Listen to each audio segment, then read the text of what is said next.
जो मानसिक सेवा है वो वास्तविक सेवा से भी श्रेष्ठ होती है, क्योंकि वास्तविक प्रगट सेवा में अल्प समय और अल्प वस्तुएं होती हैं। मानसिक सेवा में तो चलते फिरते भी कर सकते हैं और विस्तार पूर्वक कर सकते हैं।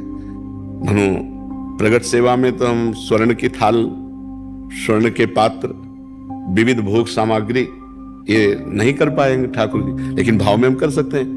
भाव में एक विशाल स्वर्ण की थाल है, छोटी छोटी कटोरियां हैं, किसी में खीर है, किसी में रसमलाई, किसी में रबड़ी, किसी में विविध प्रकार की भोग सामग्री एकत्रित करके अपने हाथ से पवाते हैं। भाव में अपने हाथ से पवा रहे हैं, हमारे ठाकुर जी भाव में पा रहे हैं, उनको पवा रहे हैं जो दुलार करें। और वो सत्य है, वो केवल कल्पना नहीं है, वो सत्य है।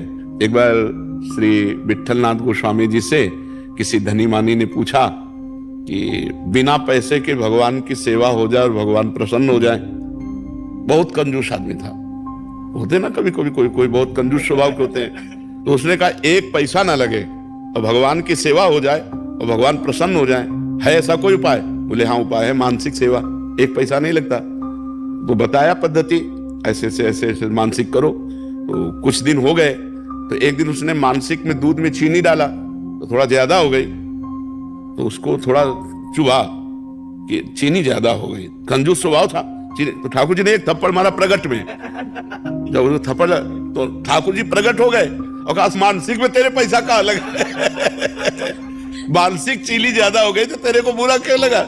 मतलब ठाकुर जी मानसिक सेवा को स्वीकार करते हैं, पक्का स्वीकार करते हैं। पर मानसिक सेवा का स्वरूप तभी माना जाता है जब मानसिक इष्ट दिखाई दे। जैसे हम ऐसे बैठे हैं, तुम्हारे सामने हमारे प्रिया प्रीतम है मानसिक, तभी तो उनकी सेवा होगी। मानसिक देव दिखाई दे तब उनकी सेवा होगी। उनको स्नान कराना, अंग पोछना, वस्त्र पहनाना, तिलक रचना करना, आभूषण पहनाना, भोग लगाना, आरती करना, प्रणाम करना, नृत्य करना, सब मानसिक हो सकता है।